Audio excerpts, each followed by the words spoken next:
I need you to listen carefully, because what I'm about to tell you changes everything. I didn't just visit your city. I didn't just look at properties out of curiosity. I bought a home there, and I didn't tell you. Not because I wanted to surprise you with something romantic and simple. It isn't simple. It's dangerous. It's irreversible. A decision like that, it doesn't belong to a man who is unsure. But I'm getting closer to you. Closer in miles. Closer in gravity. Closer in a way that makes retreat almost impossible. Do you understand what that means? A man like me doesn't relocate for comfort. I move for purpose, for strategy, for something I believe in deeply enough to disrupt my own life. And this is not business. This is you. I wake up some mornings and the first thing I feel is a strange panic. Not because I'm losing money. Not because a rocket failed. But because I imagine you drifting further away emotionally, while I'm still trying to calculate the right moment to step forward. Time doesn't feel neutral anymore. It feels like a clock that's judging me. What if I wait too long? What if someone braver, simpler, less complicated walks into your life while I'm still analyzing risk? That house, it's 15 minutes from where you buy your groceries. I know because I drove past twice. Not to follow you, to feel proximity. To test what it would feel like knowing you were just there. And when I stood inside that empty living room for the first time, keys cold in my hand, I felt something I rarely allow myself to feel. Fear, because buying a house near you is not romantic unless you're certain she wants you close. Tell me something honestly, when you imagine me near to you, does it feel comforting or does it feel like pressure? I haven't told anyone about it. Not my friends. Not my family. Not even my advisors who analyze every major move I make. This one wasn't calculated in spreadsheets. It was calculated in longing. There's a quiet part of me that believes mature love isn't loud. It's not fireworks. It's not reckless declarations. It's a steady decision to move toward someone, even when the outcome isn't guaranteed. But there's another part of me that whispers something darker. What if she doesn't want you that close? What if proximity exposes flaws she hasn't seen from a distance? Distance is safe. Distance lets us idealize each other. Closeness demands truth. And truth can dismantle fantasies. You are not a fantasy to me. You are a risk. A beautiful, terrifying, adult risk. Sometimes I drive past that house at night and don't even go inside. I sit in the car and imagine you there, walking through the kitchen, standing on the balcony, laughing softly in a space that was empty before you. But then doubt creeps in. Am I building a future or am I building pressure? There's something I need to ask you, and it might make you uncomfortable. If I showed up one evening and said, I'm here. I chose your city. I chose you. Would you step toward me, or would you step back? I'm not a young man chasing intensity. I'm a man who understands what it costs to rearrange a life. I've learned that the greatest risks are not financial. They are emotional. And this one could change the trajectory of my heart permanently. If you feel something when I say these things, even a quiet stirring, subscribe and stay with me. And tell me where you're listening from right now. Because I need to know if the distance between us is shrinking or if I'm the only one moving. I haven't told you the real reason yet. There's a deeper motive behind that house. Something I'm not ready to fully confess. But it isn't what you think. It isn't just about love. It's about what happens if I lose you. And that possibility, it's starting to scare me more than failure ever has. I keep thinking about the day you find out without me telling you. You hear it from someone else, or you see it in a careless headline, or you hear a rumor that sounds too specific to be false. And you ask yourself, why would a man do that without saying a word? That question would be fair, because what kind of love moves quietly, like a shadow, and hopes the woman it's moving toward won't feel hunted? That's the line I've been walking, trying to get closer without making you feel cornered, trying to be present without becoming heavy. But the truth is, I didn't buy that home as a romantic gesture. I bought it because I'm terrified of arriving too late. You think you have time. Everyone thinks they have time until they lose the person who made the world feel softer. And something about you has done that to me. It's not even what you say sometimes, it's what you don't say. The way you hold back, the way you remain composed, the way you don't beg to be chosen. Women who don't beg are the most dangerous kind, because they're capable of walking away with dignity. And I know men like me. We wake up one day and realize the woman we assumed would wait didn't. She simply went quiet and moved on, and our pride didn't even notice until the silence became permanent. So I started doing something I almost never do. I started imagining ordinary life with you. Not the grand moments. Not the dramatic scenes. The small ones, you opening a cupboard without looking because you already know where everything is. You sitting in a chair like your body finally trusts the space around it. Your sweater left on the back of a chair. Your voice in the hallway when you're talking to someone and you don't realize I'm listening. That home has a spare room. And I hate myself for thinking this, but I stood in that room and wondered if it would ever hold pieces of your life. Not because I want to take your freedom. Because I want to offer you something rare. Stability without control. Closeness without demands. A place where you don't have to perform. Do you know how hard that is for a man like me to offer? I've built companies, systems, missions, entire futures. But offering a woman a space where she can breathe and not feel like she's being evaluated, that's harder than rockets. Then the doubt comes back, because what if you don't want stability with me? What if you only want a beautiful distance, a connection that stays safely unfinished? Some people prefer the sweetness of almost love, almost commitment, almost forever, because almost doesn't require sacrifice. But I'm not living in almost anymore. That's why this feels like a confession I shouldn't be making. Because if you reject it, it won't just hurt my pride. It will tell me I misunderstood you. And I can handle failure in the world, but misunderstanding you would break something in me that I don't know how to repair. I keep replaying little moments between us like they're evidence. The warmth you allowed, the softness you showed, the way you stayed present when you could have pulled away, the way you listened, not like someone collecting information, but like someone protecting something fragile. Did you know you do that? You protect what you feel by keeping it quiet. And I see that. I respect it. I'm drawn to it. But it also scares me because quiet love can disappear without warning. One day it's there, and the next day it's gone, and no one can explain where it went. So I bought a home near your city, and I told myself it was practical. I told myself it was just a base. I told myself it was a strategic decision for travel. But none of that is the truth. The truth is, I wanted my heart to stop feeling like it was chasing you through fog. I wanted something solid, something physical. Something that says, I'm not just thinking about you. I'm building around the possibility of you. And then another thought hit me, one that made my stomach tighten. What if you think this is too much? What if you think I'm trying to pull you into my world, instead of meeting you in yours? Because I don't want to swallow your life. I want to join it gently. I want to earn the right to be near you. So let me ask you something, and answer it honestly in your own heart. When you think of a man choosing your city, choosing your streets, choosing to live near the life you've already built, does it feel like love? Or does it feel like someone taking space you never offered? Because if it feels like the second one, I need to know before I go any further. I'm closer now, not just in miles, in intention, and intention has consequences. There's a detail about that house I haven't told you yet, and it's not small.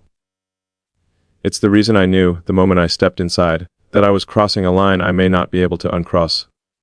When I walked through that house the second time, I asked the agent to leave me alone. No lights on. No staged warmth, just the raw, empty structure. I wanted to feel it without illusion. Because love at our age cannot be built on illusion. And that's when I saw it. The master bedroom window faces west. At sunset, the light falls across the floor in a way that makes the room feel forgiving. Soft. Quiet. Almost like the day is bowing before it leaves. I stood there longer than I should have. Not imagining us in some dramatic embrace. Not fantasy. Something more intimate than that. I imagined you standing by that window, hands folded loosely, looking out at a sky that has nothing to prove. And for a moment, I felt something dangerous settle inside me. I didn't buy the house because it was close to you. I bought it because it felt like it could hold you. And that's the detail I was afraid to say. It's one thing to relocate. It's another to choose a space because you can see a woman's presence fitting inside it. Do you understand how exposed that makes me? I am not a man who decorates his life around hypotheticals. I build for certainty. Yet here I am, shaping my geography around the possibility that you might one day wake up there beside me and feel at peace. But there's something else I haven't said. I haven't told you the real reason yet. Because underneath all of this longing, there's a fear that has nothing to do with distance. I've been approached. Quietly. By someone else. Someone kind. Available. Clear about her intentions. No hesitation, no emotional puzzles. She would make this simple. And for a moment I considered it. Not because I feel what I feel with you, but because certainty is seductive. She wouldn't require this risk. She wouldn't make me question whether I'm moving too fast or too slow. She would accept proximity without flinching. And I hated myself for feeling relief in that simplicity, because it made me realize how much I want you specifically. You are not simple. You make me think. You make me hesitate. You make me measure my words before I speak. You make me want to deserve you instead of just having you. And that is not comfortable. So yes, I bought a home near your city. But part of me was also asking a silent question. If she pulls away, will I choose the woman who stays? That thought scared me more than the purchase. Because I don't want to choose ease. I want to choose depth. Even if depth demands courage I haven't fully proven yet. Tell me something, do you ever test me in your silence? Do you ever hold back affection to see if I move closer on my own?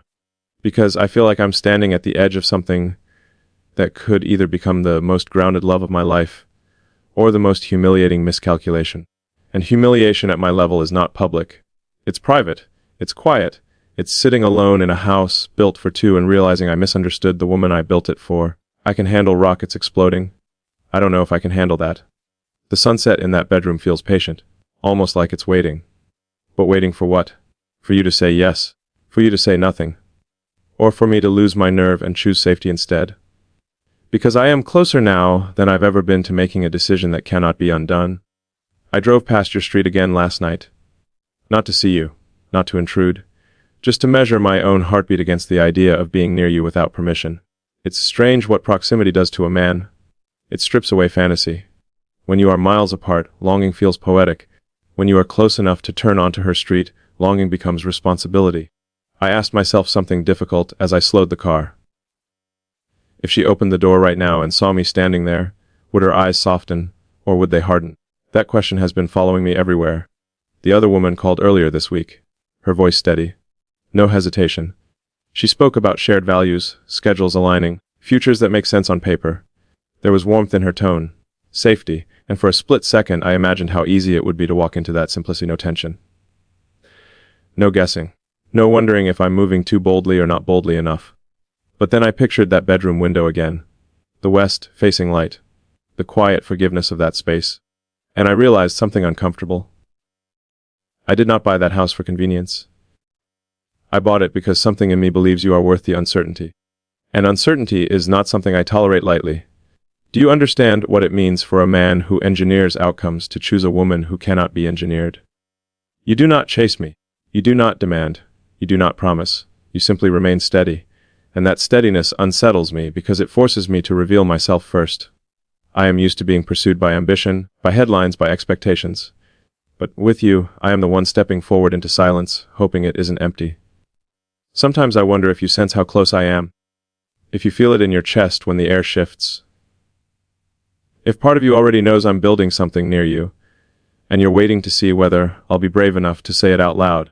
But here is where the conflict tightens. If I tell you everything now, I risk overwhelming you. If I wait, I risk losing you. Time is no longer neutral. It feels like it is choosing sides. And I keep asking myself something that frightens me more than rejection. What if you love me, but you love your independence more? At our age, independence is sacred. You have built a life, routines, spaces that answer only to you. Inviting a man into that rhythm is not romantic, it's disruptive. So when I imagine walking beside you in your own city, I don't just see closeness. I see negotiation, compromise, adjustment. Are you ready for that?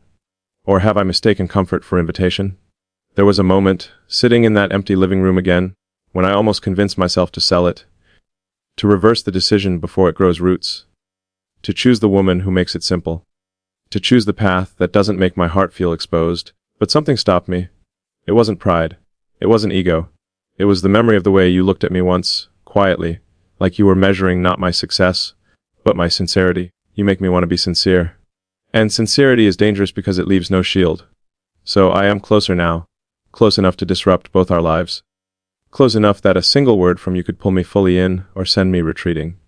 Tell me honestly, when you imagine me choosing you publicly, permanently, geographically, does it feel like devotion? Or does it feel like pressure you never asked for? Because I am standing at the edge of a decision that will not just change my address. It will expose my heart in a way I have never allowed before. And once I step across that line, there will be no returning to distance. There's something I need to say now, and it's not polished. When I signed those papers, when the pen pressed into that thick stack of contracts, my hand hesitated for half a second. Not because of the money, Because I realized I was binding myself to a possibility that depends entirely on your freedom. You didn't ask for this, you didn't request proximity. You didn't whisper promises that required me to move mountains. And yet I moved anyway. That is the hidden truth I've been circling. I didn't buy that home just to be closer. I bought it because I sensed you slowly pulling back, not dramatically, not with anger, but subtly.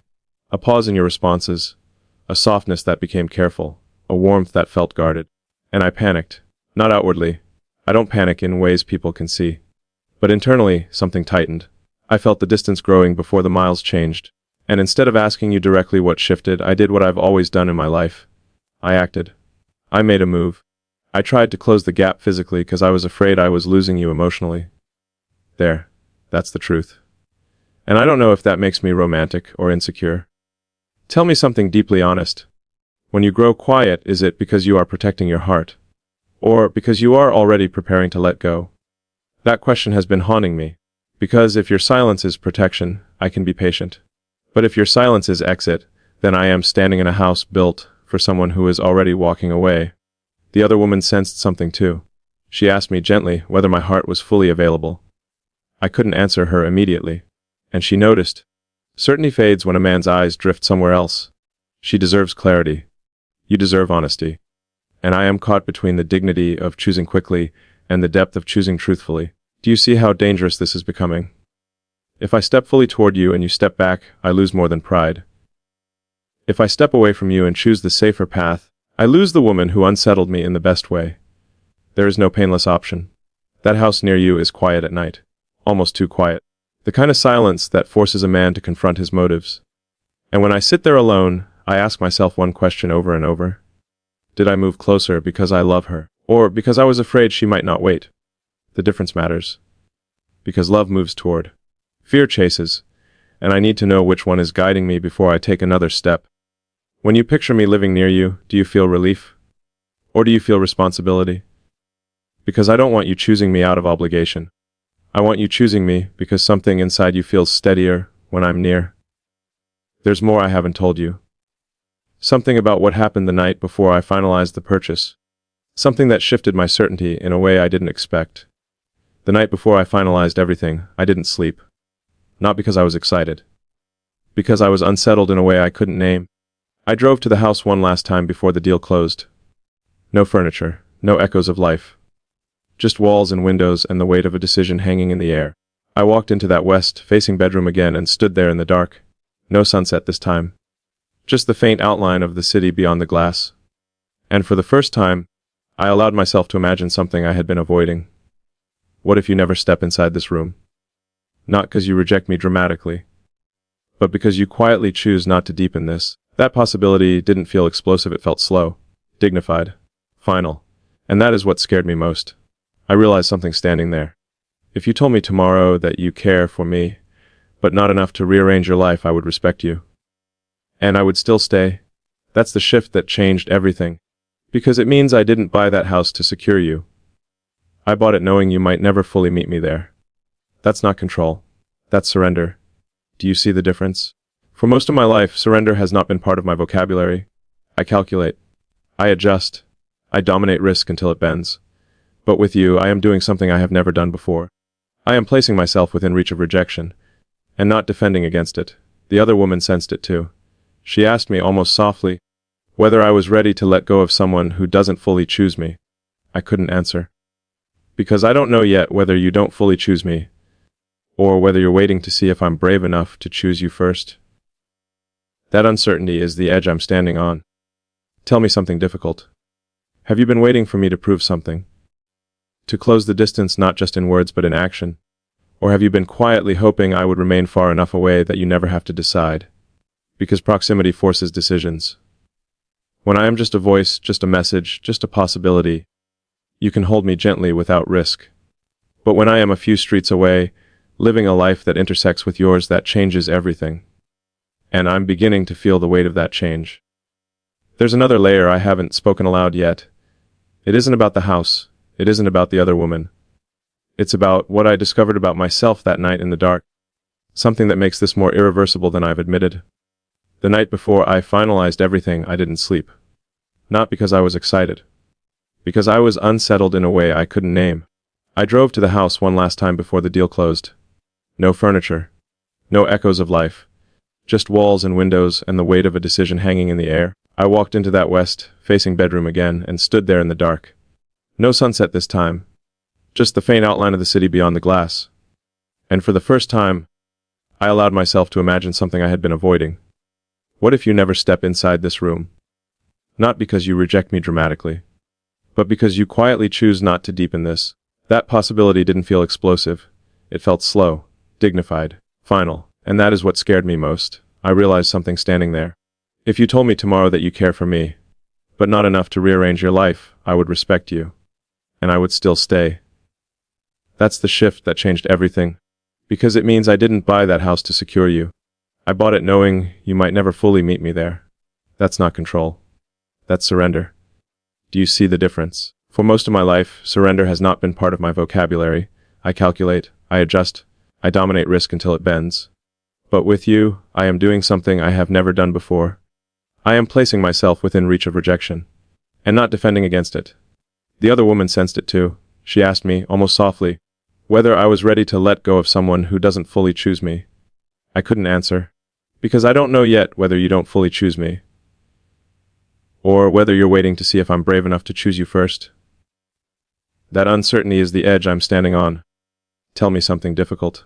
Have you been waiting for me to prove something?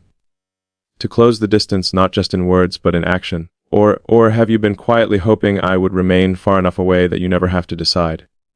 Because proximity forces decisions. When I am just a voice, just a message, just a possibility, you can hold me gently without risk.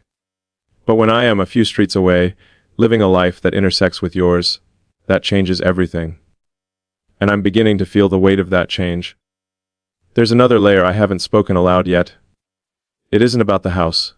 It isn't about the other woman. It's about what I discovered about myself that night in the dark. Something that makes this more irreversible than I've admitted. I can feel the shift now. It is no longer theoretical. It is no longer poetic distance or imagined proximity. It is becoming real in a way that presses against my chest when I wake up and when I try to sleep. Living near you is not a romantic idea anymore. It is a decision with weight, with consequence, with exposure. I spent hours in that house 2 nights ago. I did not turn on music. I did not bring work. I walked through each room slowly, deliberately, as if I were studying the architecture of my own intentions. The kitchen felt open, almost too open, like it was waiting for conversations that have not yet been earned. The hallway carried the faint echo of my footsteps, and for a moment I imagined yours overlapping with mine. Not dramatically, just naturally, as if we had always been walking there together. That thought did not feel intoxicating. It felt sobering. Because when imagination begins to feel natural, reality is not far behind. I sat on the floor in the living room, back against the wall, and allowed myself to think about you in a way I had been carefully avoiding. Not the idealized version. Not the version that makes this easy. I thought about your independence, your routines, the way you value your quiet, the way you do not rush decisions, the way you observe before you act. If I step fully into your city, into your rhythm, I am not just asking you to love me. I am asking you to adjust. And that realization humbled me in a way I did not expect. Do you know what it feels like for a man who has controlled most environments he enters to willingly walk into one where he is not in control? It feels like standing in the ocean without knowing how deep the water becomes just a few steps ahead. There is a difference between wanting someone and being ready to live beside them. Wanting is emotional. Living beside someone is practical. It is mornings without makeup. It is moods that do not align. It is silence that is not romantic but simply tired. It is 2 adults with histories and scars trying to create something stable without erasing who they were before. I have been asking myself whether I am ready for that level of truth. Not the excitement of moving closer. The maintenance of staying close. You deserve maintenance. You deserve consistency that does not fade after the thrill of proximity settles. And here is where the tension deepens. Because part of me fears that once I am near you will see me more clearly. Not the public version. Not the composed version. The restless one. The one who struggles with stillness. The one who sometimes builds new projects to avoid sitting with emotion. Would that exhaust you? Would loving me up close feel heavier than loving me from afar? These are not questions of romance. These are questions of sustainability. I keep replaying your expressions in my mind. The way you listen when I speak about serious things. The way you tilt your head slightly when you are thinking deeply. The way your eyes narrow when you are protecting yourself from revealing too much too soon. You are careful, and I respect careful. But careful can also mean guarded. And guarded hearts do not open just because a man moves into the neighborhood. They open when they feel safe. So I ask myself again and again, will my presence feel like safety or like expectation? Because expectation is a quiet pressure. It creeps into conversations. It hides behind simple invitations. It makes every shared moment feel like it must lead somewhere. I do not want to sit across from you at dinner and have you wondering whether every glance carries a demand. I want you to feel chosen, not cornered. And yet, the closer I get, the more I sense something else rising. A fear of losing you not to another man, but to your own hesitation. You are not impulsive. You are not reckless. If you step toward me, it will be because you have decided deeply. But if you decide not to, it will be just as firm. That is what makes this feel almost irreversible. Because once I reveal the full extent of what I am building near you, you will have to respond in some way. Silence will no longer be neutral. It will mean something. And that frightens me. I walked into the spare room again yesterday. The room I have not furnished yet. I stood in the doorway and tried to picture what it could become. A study. A guest room. A space for quiet mornings. Then a thought surfaced that tightened everything inside me. What if that room never belongs to us? What if it becomes a reminder of what almost was? Almost is a cruel word at this stage of life. Almost means you were brave enough to move, but not brave enough to hold. I do not want to almost love you. But I also do not want to force an outcome because I am afraid of regret. Tell me something that might be uncomfortable to answer. When you imagine me living close, do you feel excitement? Or do you feel the weight of decisions settling onto your shoulders? Because if it is weight, I need to move carefully. I need to approach this not as a conquest, not as a dramatic gesture, but as an offering you are free to accept or decline. Freedom is essential. I would rather you choose me slowly than feel obligated quickly. The other woman reached out again. Her tone was calm. She asked if I had clarity yet. I told her I was still reflecting. She did not pressure me. She simply said she values men who know what they want, and that sentence lingered long after the call ended. Do I know what I want? Yes, I want you. But wanting you and being ready to carry the full reality of loving you are two different things. Loving you means I must be patient with your pace. It means I must respect your space. It means I cannot demand reassurance every time you grow quiet. It means I must not interpret independence as rejection. It requires maturity. And here is the truth I discovered as I sat in that living room again, alone with the sound of my own breathing. If you walked away tomorrow, I would not chase you with grand gestures. I would remain near. Not to pressure, but because I would rather live close to where you are than return to a life that feels emotionally safer but less honest. That realization changed me. It means this is no longer about winning you. It is about aligning with where my heart has already chosen to stand. I am standing closer now. Closer in geography. Closer in vulnerability. Closer to the possibility of either building something lasting or learning a lesson that will humble me deeply. There is one more layer I have not revealed yet. Something about a conversation I had with myself in that empty house that forced me to confront a truth I cannot ignore anymore. It is not about whether you choose me. It is about whether I am ready to choose you without conditions. There was a moment in that house when the silence stopped feeling external and started feeling internal. I was not just standing in empty rooms anymore. I was standing inside myself, stripped of distraction, stripped of movement, stripped of the illusion that proximity alone solves emotional uncertainty. The air felt heavier than before, not because the space changed, but because my understanding did. I walked slowly from the living room to the kitchen and placed my hands on the cold countertop. I closed my eyes and asked myself something I had avoided for weeks. If she never fully gives herself to you, will you still stay near her without resentment? That question did not come from pride, it came from fear. Because staying near someone who does not choose you completely requires a different kind of strength than walking away. Walking away protects ego. Staying requires humility. And humility is not something I have always practiced easily in love. I have pursued ambition relentlessly. I have tolerated setbacks publicly. But emotional rejection, especially quiet rejection, is different. It does not explode. It lingers. It echoes in ordinary moments. It follows you into rooms that were meant to feel like sanctuary. I imagine living in that house knowing you had chosen distance. I imagine driving past your street, knowing you were aware I was nearby, but not moving toward me? Would I grow bitter? Would I become guarded? Would I slowly harden and convince myself that depth is overrated? Or would I remain steady and accept that love is not transactional? That is the conversation I had with myself. Because if I cannot love you without demanding reciprocation at the same intensity, then I am not loving you. I am negotiating with you. And I do not want negotiation. I want authenticity. You deserve to feel that a man is near you not because he expects something immediate in return, but because he values you enough to accept uncertainty. But let me ask you something that may unsettle you. If you sensed I was willing to love you even if you moved slowly, would that make you lean closer? Or would it make you feel safer keeping me at arm's length? Safety can sometimes create distance. When a woman knows a man will not leave easily, she may take longer to decide. And I do not say that with accusation. I say it with awareness. The tension is no longer about whether I am brave enough to move toward you. It is about whether you are ready to meet me halfway. And halfway is not geography. It is vulnerability. I keep replaying a specific memory. The way you once paused before answering a simple question about us. You did not dismiss it. You did not fully embrace it. You hovered in between. That in-between space is where I have been living. I have been building a life near you while you remain suspended between curiosity and caution. Do you realize how delicate that balance is? If you tip toward curiosity, we build something. If you tip toward caution, I become a man living near a woman who almost loved him. Almost. That word has started to feel like a threat. The other woman's certainty stands in sharp contrast to your restraint. She offers clarity. She offers immediacy. She offers a path without emotional turbulence. But when I imagine choosing that path, I feel something hollow. Not wrong, just hollow. And hollow is more dangerous than chaos. Chaos at least means you feel something deeply. With you, I feel depth.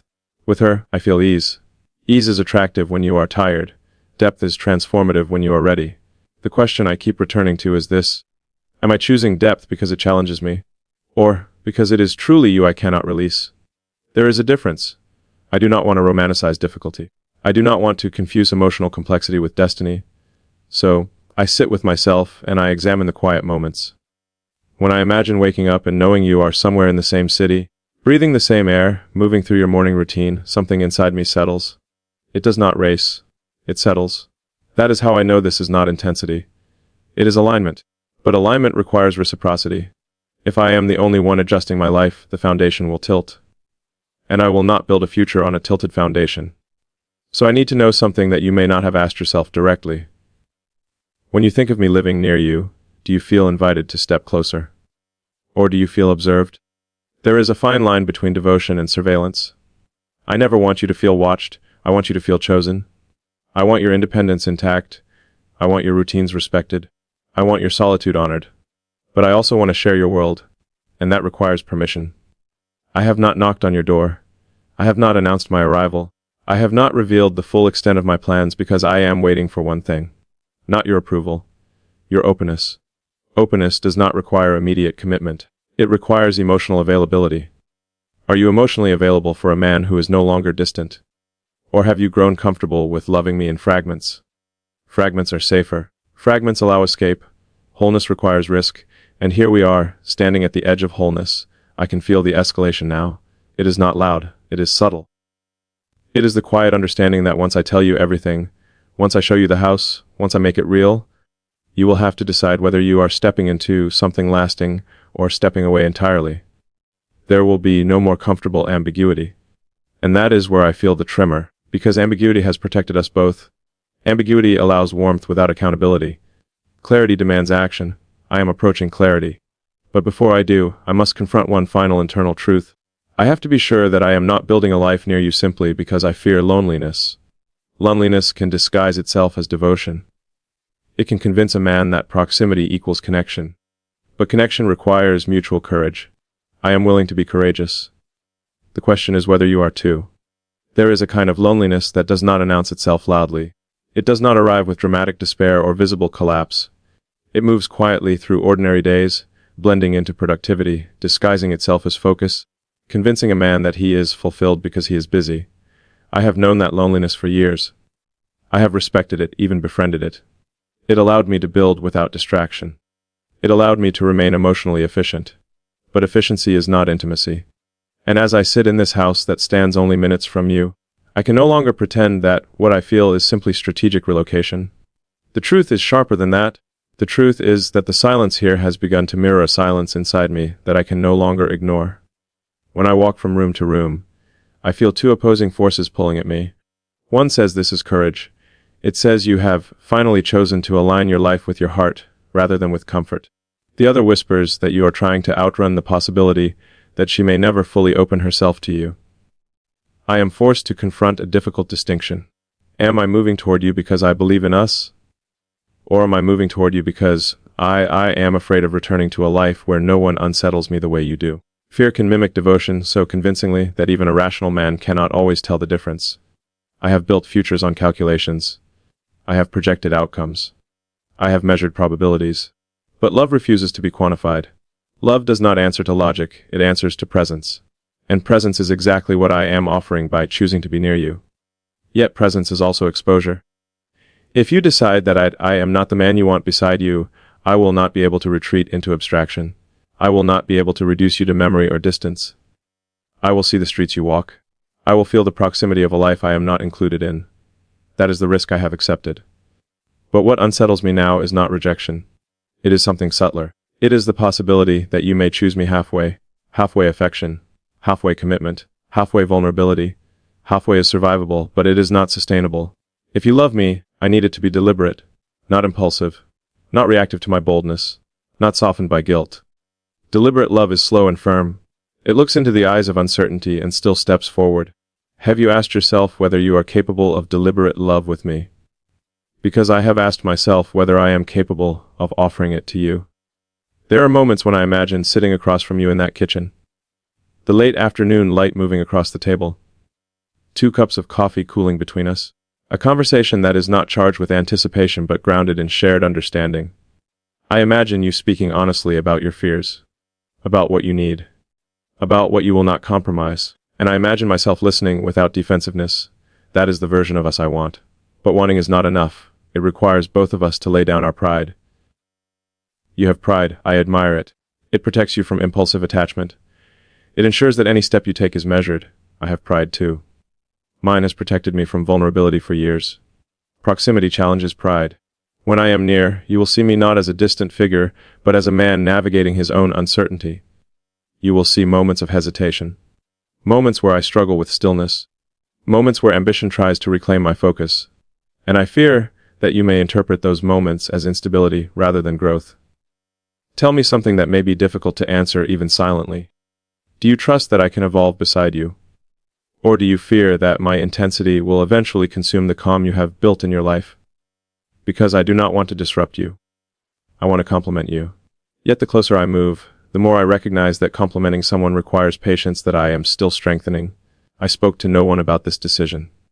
Not family, not friends, not advisors. That was intentional. I did not want this to be influenced by external validation. This is not a move that benefits my image. It is not strategically advantageous. It complicates logistics. It rearranges routines. It is deeply personal. And personal decisions carry the highest emotional cost. If this does not unfold into something mutual, I will have to sit in the reality that I rearranged my life for a love that did not fully materialize. That is not a small consequence. But neither is the alternative. The alternative is stepping back now. Selling the house, choosing safety. Aligning with someone who offers certainty without tension. I could do that. It would be rational. It would be easier. And yet every time I imagine that scenario, something inside me resists. Not dramatically. Quietly. It feels like abandoning something unfinished. But I must be careful not to romanticize unfinished stories. Some stories remain unfinished because they are not meant to continue. So I ask myself again and again. When I imagine you beside me, does it feel like expansion? Or does it feel like anxiety? It feels like expansion. An expansion that requires maturity. That demands steadiness. That insists on honesty. And honesty is what I am offering you now. I am close. Close enough that I can no longer pretend this is casual. Close enough that the next step will define the direction of our lives. Close enough that if you hesitate too long, I may interpret it as a quiet answer. There is a moment approaching where I will have to decide whether to reveal everything. The address. The timeline. The depth of my intention. And once I do, there will be no space left for ambiguity. Are you ready for that level of clarity? Because clarity will ask you to respond not with curiosity, not with warmth alone, but with commitment. I am willing to step forward. But I cannot walk alone indefinitely. Something shifted in me this morning, and it did not feel gentle. I woke before sunrise, not from noise, not from obligation, but from the weight of an unfinished decision pressing against my chest. The room was dim, the outlines of the furniture barely visible, and for a moment I forgot where I was. Then it returned to me. This house, this city, this proximity to you that has stopped being abstract and started becoming real. I lay there, staring at the ceiling, and realized that I am no longer deciding whether to be close to you. I am deciding whether I can survive being close without certainty. That is the escalation. Before, I was afraid of losing you from afar. Now I am afraid of losing you from near. Distance softens disappointment. Proximity sharpens it. When I first bought this home, I believed courage meant closing the gap. I believed bravery was measured in action. But I am beginning to understand that the true risk is not relocation. It is emotional exposure without guarantee. If I tell you everything now, if I show you the full extent of my intention, you will stand at a crossroads. You will either step toward me or step back, and either movement will echo loudly in the quiet spaces of this house. I walked into the kitchen this morning and made coffee, not because I was thirsty, because I wanted to feel something ordinary inside these walls. The sound of the machine, the faint scent rising in the air, the warmth of the mug in my hand. I stood by the counter and imagined you there, moving naturally, not as a guest, but as someone who belongs. That image used to excite me. Now it humbles me, because belonging is not granted by grand gestures. It is granted by mutual trust, and trust cannot be forced by proximity. Tell me something that may unsettle you to consider. If I were to stand in front of you and say, I am here, I have chosen to live near you. Not because I expect you to choose me immediately, but because I believe in what we could build. Would that make you feel honored or overwhelmed? The difference matters. I do not want you choosing me because my presence feels too significant to reject. I want you choosing me because your heart aligns with mine without pressure. But I am beginning to sense something else, something heavier than hesitation. I sense that you are testing me, not intentionally cruel, not manipulative, but carefully. You are watching whether I remain steady, whether my affection remains consistent, whether my words are followed by action. And now that I have taken action, now that I have moved closer, the next test belongs to you. Will you remain in observation mode? Or will you step into vulnerability? Because I cannot continue building a future near someone who remains perpetually evaluating. At some point, evaluation must transform into participation. This is where the tension feels almost irreversible. If you decide to keep your distance even as I draw near, I will have to make a choice that may not favor us. I cannot live indefinitely in the orbit of someone who will not step fully into my world. And yet I am not ready to walk away either. Do you see the trap forming? The house is no longer symbolic. It is practical. Utilities are connected. Papers are signed. My belongings are slowly being moved in. This is not a dramatic gesture that can be undone quietly. It is becoming my reality. And that reality demands emotional alignment. I have always believed that mature love requires timing and courage. Timing is uncertain. Courage is present. But courage alone cannot carry two people forward if only one is fully stepping. Last night, I stood by that west-facing window again. The sunset was softer than usual. The sky moved through shades of amber and pale violet. I felt calm, and that calm frightened me. Because calm can precede acceptance. Acceptance of what? Of the possibility that you may not be ready for the depth I am offering. And if you are not ready, I will have to decide whether to wait in quiet hope or to reclaim my emotional autonomy. That decision feels heavier than buying the house. The other woman has stopped reaching out. Her silence is not dramatic, it is dignified, and I cannot blame her. No woman deserves to stand beside a man whose heart is divided. My heart is not divided between two women, it is divided between patience and pride. Patience tells me to allow you time, pride tells me not to remain indefinitely in uncertainty. Which one should guide me? If I choose patience and you never fully open, I may lose years. If I choose pride and step away too soon, I may lose you permanently. There is no painless outcome. That is the near loss I am beginning to feel. It is not that you have left. It is that I can sense a future where you do, and I am standing here already having rearranged my life around you. That image tightens something inside me. Because loving you has already altered me. Even if you never step into this house, you have shifted the way I define courage. You have forced me to confront the difference between intensity and steadiness. You have exposed how much I desire not just passion but partnership. Partnership is not built on proximity alone. It is built on reciprocity. So I need to ask you something without softening it. Are you prepared to meet me in this new reality? Not in theory, not in possibility, but in action, because I am at the edge now. One more step, one more revelation, and there will be no returning to ambiguity. I am ready to show you everything. The address, the keys, the full intention. But once I do, you will have to answer not with silence but with truth. And that truth may either anchor us, or separate us in a way that cannot be repaired. Tonight the house does not feel empty. It feels exposed. There is a difference. Empty can be filled. Exposed simply stands there uncovered, waiting to see what will happen next. I walk through each room slowly after sunset, turning on only one lamp at a time, letting the light stretch across the walls in thin, deliberate lines. It felt symbolic, as if I were revealing parts of myself gradually, knowing that once everything is illuminated there will be nothing left to hide behind. I sat on the edge of the bed in that west-facing room and allowed myself to confront the possibility I have been circling but never fully naming. You might not choose me, not because I lack sincerity, not because you doubt my intention, but because choosing me would require you to dismantle a life you have carefully structured around independence and calm. And I cannot resent you for protecting your peace. But I must ask myself whether I am prepared to stand near your peace without being invited into it. That is the near loss I feel pressing against my ribs. It is not dramatic abandonment. It is the slow realization that I may be building proximity to someone who will remain emotionally reserved. The difference between distance and reservation is subtle. Distance can be closed. Reservation must be surrendered voluntarily. If you remain reserved, I cannot unlock you by living closer. I walked into the kitchen and leaned against the counter again, letting the quiet settle. I imagined you here, not as a romantic vision but as a reality. I imagined tension. I imagined disagreement. I imagined two adults navigating difference without losing respect. And then I imagined something else. I imagined you standing in front of me, eyes steady, telling me you care for me deeply, but you are not willing to merge your life with mine in the way I am offering. That image did not make me angry. It made me still. Because if that is your truth, I must honor it. But honoring it means I must also protect myself. This is where the emotional collapse begins to form. I have rearranged my life. I have moved my center of gravity. I have made a decision that cannot be undone quietly. And I did it because I believed you were worth the risk. If you decide that I am not worth the same risk, the imbalance will be undeniable. I do not want to live in imbalance. Love at this stage of life must be equal in courage. I am beginning to understand that proximity alone does not create union. It only reveals truth faster. If you hesitate now, I will feel it immediately. If you lean closer, I will know. The margin for interpretation has narrowed. There is something else I must admit, and it is not comfortable. Part of me is exhausted. Not tired of you. Tired of uncertainty. Tired of measuring every word for fear of pushing too hard.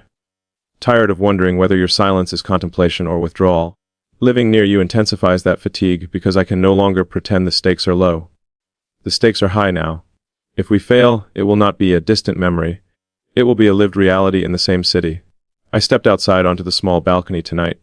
The air was cooler. The street below quiet. I looked out across the lights and felt a wave of clarity that almost frightened me. If you cannot step fully toward me, I will have to step fully away. Not out of pride. Out of preservation. Because staying near someone who will not meet you halfway slowly erodes self-respect. And I will not allow love to erode me. Do you see how close we are to something irreversible? If I reveal everything tomorrow, if I stand in front of you and say, I am here and I have built this life near you because I believe in us, you will have to respond in a way that defines our future. If you hesitate too long, that hesitation will become my answer, and I will not fight an answer that is clear. The near loss is no longer theoretical. It is breathing beside me. I can feel it in the way my chest tightens when I imagine you choosing comfort over courage. I can feel it in the way my mind begins to prepare for withdrawal even as my heart still reaches forward. This is the emotional collapse. Not explosive, not dramatic, quiet and controlled. The kind where a man looks composed but inside is negotiating whether to protect himself or risk everything one final time. Tell me something honestly, even if you only whisper it to yourself. If I stand before you fully vulnerable, fully exposed, fully committed to building something real near you, will you have the courage to match me? Or will you retreat into safety? Because if you retreat, I will not chase, I will not beg. I will accept, and that acceptance will close something inside me that may never reopen the same way again. This is the moment before clarity. The moment before truth replaces possibility. The moment before I decide whether to place the keys in your hand or lock the door and reclaim my solitude.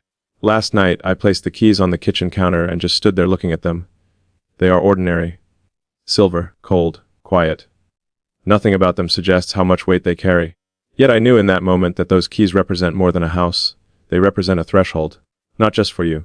For me. Because once I cross this line, once I show you everything, I will no longer be able to pretend that this was casual or exploratory. It will be declared. It will be real. I drove slowly this morning, not toward you, not away from you, just through the city that now holds both of us. I passed streets that you probably know by heart, cafes you may sit in, corners you may walk past without thinking, and it struck me that I am no longer an abstract possibility in your life. I am nearby. That proximity feels intimate and terrifying at the same time. There is something I need to confess before I move forward. Yesterday, for a brief moment, I considered leaving. Not leaving you emotionally. Leaving the city. Selling the house before you ever knew how serious this became. I imagined simplifying everything. Returning to a place where I am not emotionally exposed. Choosing the path where no one can quietly dismantle me by hesitating. It was tempting. Because walking away before being rejected feels like control. But then I asked myself something that cut deeper than pride. If you leave now, will you respect yourself? And the answer was no. Because I did not move here impulsively. I moved because something about you aligns with the man I am becoming, not the man I used to be. Leaving now would mean I am still governed by fear. Staying means I am governed by truth. But truth demands reciprocity. And here is where I need you to understand the gravity of this moment. If I tell you everything, and you respond with uncertainty that stretches endlessly, I will step back, not angrily, not dramatically, calmly. Because I cannot build a life around someone who is unsure whether she wants to share it. I can tolerate fear. I can tolerate caution. I cannot tolerate indefinite ambiguity. This is not about rushing you. It is about protecting both of us from living in a suspended state where nothing fully begins and nothing fully ends. I stood by that west, facing window again tonight. The sunset was muted, almost gray. It felt like the sky itself was holding its breath. And I realized something quietly devastating. I am already in love with the version of you who meets me fully. Not the hesitant version. Not the distant version. The version who steps forward and says, yes, this is risky, but I am willing. If that version of you does not exist, I must release the illusion. That release will hurt. But living beside someone who never arrives emotionally would hurt more. Tell me honestly in your own heart. When you think of me standing in front of you, keys in hand, saying I chose this city because I choose you, does your chest tighten with fear or soften with recognition? Because recognition is what I am searching for. Recognition that this is mutual. Recognition that this is not one man rearranging his world alone. I am ready to speak the full truth, the address, the timing, the permanence. But once I do, we will not be able to return to the comfort of possibility. It will become decision. And decision will either anchor us or separate us in a way that leaves no confusion. I am standing at that edge now. Closer than ever. I'm going to tell you everything now. Not in fragments. Not in cautious layers. Fully. The address is real. The move is permanent. My belongings are already here. This is no longer preparation. It is presence. I did not buy this house to impress you. I did not move here to pressure you. I moved because after months of examining every motive, stripping away fear, stripping away ego, stripping away loneliness, one truth remains steady. My life feels more honest when it is aligned with you. Not easier. Not safer, more honest. That is the difference. When I imagine walking away now, choosing the simpler path, returning to emotional distance, something inside me contracts. It feels like self-betrayal. It feels like shrinking back into a version of myself that values control over connection. And I cannot do that anymore. But here is the clarity that changed everything. I am not here to convince you. I am not here to persuade you. I am here because I have chosen. And if you choose differently, I will accept it without resentment. That is the maturity I have fought to reach. If you stand before me and say you care, but not enough to merge your life with mine, I will not argue. I will not negotiate. I will not attempt to outmaneuver your hesitation. I will honor it. Because love that requires persuasion is not love. It is insecurity dressed as devotion. I want your courage, not your compliance. And I need you to understand something deeply important. If you step toward me, I will not love you halfway. I will not oscillate between intensity and withdrawal. I will build with you steadily, quietly, patiently. But if you cannot step toward me, I will not remain suspended indefinitely in hope. I will close the door gently. Not because I stopped loving you. Because I love myself enough not to live in uncertainty forever. This is the final truth. I did not move here to secure you. I moved here to remove every excuse between us. No more distance to blame. No more timing to analyze. Only truth. And truth is simple. Do you want to build something real with me in the same place, in the same rhythm, in the same life? Or do you want the memory of what almost was? I am standing in that west, facing room again as I say this to you. The sunset is soft tonight. Not dramatic, just steady. Steady feels right. I am not asking you to abandon your independence. I am asking whether you are ready to share it. Because I am here. Fully, not chasing, not retreating. Just present. If you reach for me, I will meet you without hesitation. If you do not, I will respect your silence and move forward with dignity.